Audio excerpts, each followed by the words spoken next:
Here we go. And action.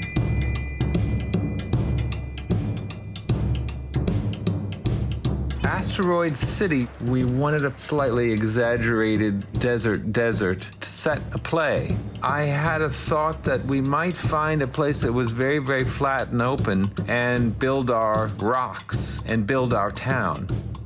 The place where we filmed, Chinchon, about an hour from Madrid. Well, if you want flat land and you decide you want to shoot in Europe, I think you'll soon find yourself in Spain. Quite a perfect spot for us to do this, and with the right amount of room. Another 10 paces forward, Sandy.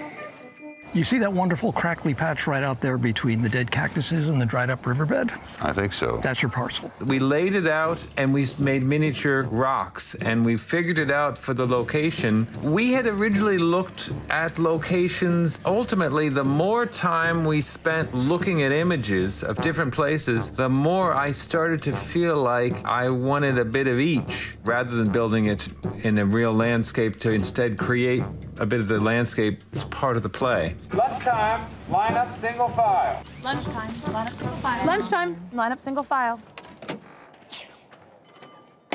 My word, it's hot. Asteroid City, the town itself, slowly, in the course of time, Adam Stockhausen and I working together on this, I guess the thing was to try to make buildings that were as evocative of the time as we possibly could, and as interesting as they could be, and the place always needed to have a certain mystery. You know, there's a freeway on-ramp there that goes to nowhere. There's a crater on the edge of the town, and an observatory, and the various things we needed for our story. We built it all, and the great thing was that it was a place where we could work with a very small group.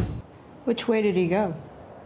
Well. Once it was built, we could be a tiny group in this, what seemed like an abandoned town. We could golf cart ourselves to the set every day and back home and work just the way I like to work, which is the actors come to the set ready to shoot, already in costume, and there's no trailers and there's no trucks anywhere that you can see them, and we can be a bit like a student film. So we were a student film on an enormous giant set in the middle of Spain.